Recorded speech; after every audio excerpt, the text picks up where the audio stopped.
কতটুকু আর ওযু সঠিক হয় কিনা জানাবেন। ভাই রাকিব, ওযুর ক্ষেত্রে শরীয়তে খালি গা বা জামা কাপড় পরা কোনোটি নির্দেশ করেনি। অতএব ওযুর ক্ষেত্রে আমরা খালি গায়ে যদি থাকি তাহলে কোনো প্রকার অসুবিধা নেই। ওযুর ক্ষেত্রে আপনি খালি গায়ে ওযু করতে পারবেন, কোনো সমস্যা নেই। সুন্নাত সালাত আদায় না করলে গুনাহ হবে কিনা?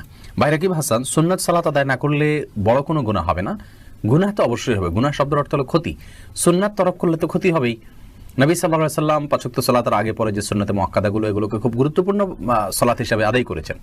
অতএব সেগুলোকে যদি আপনি তরক করি বিনা প্রয়োজনে, বিনা কারণে, বিনা ওজরে, তাহলে তো ক্ষতি হবেই, গুনাহ তো হবেই অর্থে।